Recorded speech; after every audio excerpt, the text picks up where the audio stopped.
గత కొన్నేళ్లుగా కులమతాలకు అతీతంగా కడప నగర ప్రజలు కలిసిమెలిసి జీవనం సాగిస్తుండగా గత ఎన్నికల తరువాత కడప ఎమ్మెల్యేగా ఎన్నికైన మాధవిరెడ్డి తీరు తీవ్ర అభ్యంతరకరంగా ఉందని నగర మేయర్ సురేష్ బాబు తెలిపారు. మాధవిరెడ్డి సూచనలతో టీడీపీ శ్రేణులు మేయర్ ఇంటి ఎదుట చెత్తా చెదారాలు వేయగా mayor Suresh Babu చిన్నచౌకు police station ఎదుట బైఠాయించి తమ నిరసన వ్యక్తం చేశారు.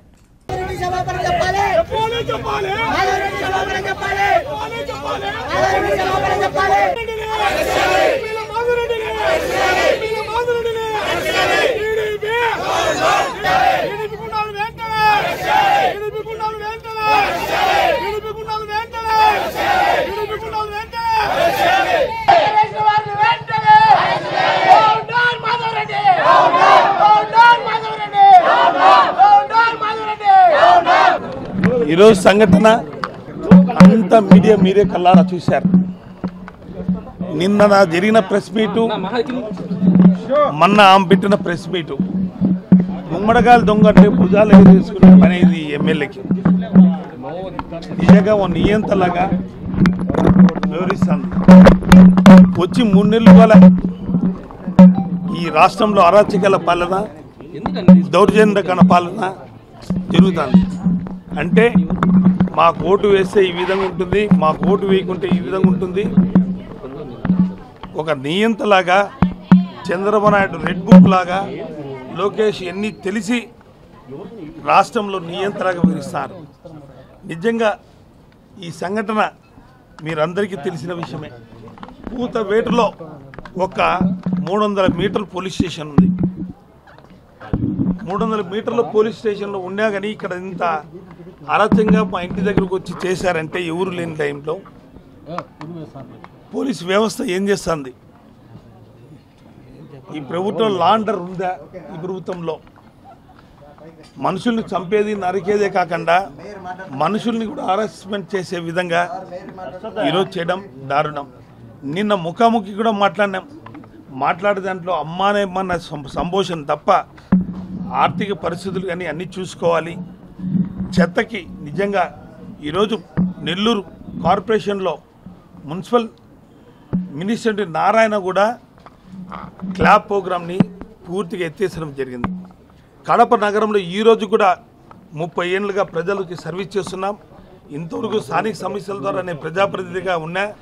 సర్పంచ్గా 10 ఏళ్ళు, 5 ఏళ్ళు జిల్లా పరిషత్ చైర్మన్గా, మేయర్గా 10 ఏళ్ళు ఉంటూ ప్రజలకు సర్వీస్ చేసే విధాల్లో ఎక్కడలో ఎటువంటి లోపాలు మేము చేయలేదు. ఇప్పటికీ 73 వెహికల్స్, మా కార్పొరేషన్ వెహికల్స్, 570 మంది స్టాఫ్తో నిత్యం కడప నగరంలో ఎప్పుడు క్లీన్ అండ్ గ్రీన్గా ఉంచే మేము మాజీ ముఖ్యమంత్రులు క్లాప్ ప్రోగ్రాం పెట్టా కానీ ఆ ప్రోగ్రాంని చెత్త నా కొడుకు, చెత్త ముఖ్యమంత్రి, చెత్తకు పన్ను వసూలు చేస్తాను అన్నా కూడా ఈరోజు 3 నెలల నుంచి క్లాప్ ప్రోగ్రాం ఆటోలు తిప్పుతూ ఆర్థిక పరిస్థితుల విధానాలు చూసుకోవాలి. మా కార్పొరేషన్ ఇన్కమ్ ఎంత, మేము ఎంత శానిటేషన్ ఖర్చు పెడుతున్నామనే వివరణ ఇచ్చేదానికి నిన్న ప్రెస్ మీట్ పెడితే దాని ముందు రోజు ఇంట్లో కూర్చొని మేయర్ ఇంట్లో చెత్త వేయండి అని చెప్తారు. ఈడ చెత్త వేసేదానికి ఎవరు రాలే, కేవలం తెలుగుదేశం కార్యకర్తలు, తెలుగుదేశం పందికొక్కులు వీడికి ఇంటి దగ్గరకు వచ్చాయి తప్ప ఈ విధంగా చేయడం. మేము చేయాలంటే దిగజారిపోయినామంటే మేము కూడా సంస్కృతి ఎలా ఉంటుంది మీరు కొద్దిగా ఆలోచన చేయాలి. అంటే కడప ప్రశాంతంగా ఉన్న ఊరిని ఇప్పటి నుంచి 3 నెలల నుంచి మనం చూస్తున్నాం. తెలుగుదేశం పార్టీ అధికారం వచ్చిన తర్వాత కడప ప్రజలు, హిందూ ముస్లిమ్స్, క్రైస్తవులు అందరము ఒక అన్నదమ్ములుగా మెలిగే ఊరు. 30 ఏళ్ళుగా ఎప్పుడు జరగని హరాస్మెంట్స్ ఈ 3 నెలల్లో ఈ తెలుగుదేశం పార్టీ అధికారంలోకి వచ్చిన తర్వాత, ఈ ఎమ్మెల్యే మాధవిరెడ్డి గెలిచిన తర్వాత కడపలో ఎక్కడ చూసినా హరాస్మెంట్స్ జరుగుతున్నాయి. మొన్న కేవలం ఒక ముస్లిం రిటైర్డ్ అయిన ఎంప్లాయీని కూడా చూడకుండా అతని మీద ఫోక్సో కేసు పెట్టడం అనేది చాలా దారుణం. ఈరోజు మా ఇంటి ముందర చెత్త వేసే వాళ్ళు కూతవేటలో పోలీస్ స్టేషన్ ఉన్నా పోలీసులు కూడా తెలియకుండా మా ఇంటి ముందుకు వచ్చారంటే వాళ్ళ పోలీసులు తెలిసి జరిగిందని మేము అనుకోవాలన్నా, పోలీసులు తెలియకుండా జరిగింది అనుకోవాలన్నా?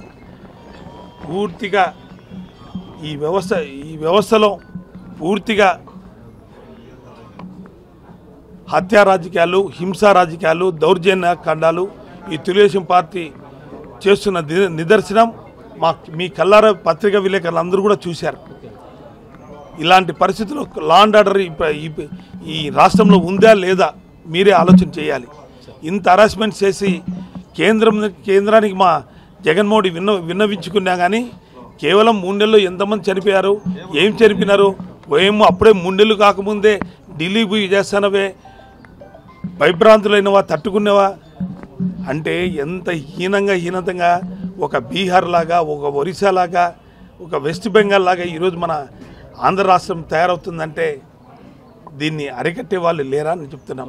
ఖచ్చితంగా మేమందరం శాంతియుతంగా ఉన్నాం.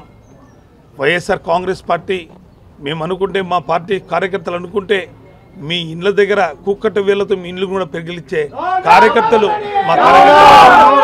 కానీ ప్రజాస్వామ్యంలో ఉన్నాం. ఎంతటికైనా మంచి చెడు అనే ఆలోచన చేసే మా నాయకుడు జగన్మోహన్ గారి అడుగుజాడల్లో మేము నడుస్తున్నాం. అరాచకం చేయాలంటే మాకు తట్టుకోలేరు. మీరు ఏదో బయట ఊర్ల నుంచి జనాలు తీసుకొని చేస్తున్నారు. ఈ చేసిన వాళ్ళని ఇమ్మీడియట్గా అరెస్ట్ చేయాలని, వాళ్ళ మీద మా ఇంటి ముందర చేసిన హరాస్మెంట్స్కి ఖచ్చితంగా వాళ్ళని అరెస్ట్ చేసేందుకు మేము వదిలిపెట్టమని, అంతవరకు పోలీస్ స్టేషన్ కాడ మేము ధర్నా చేస్తామని కూడా మేము తెలియజేసుకుంటాం.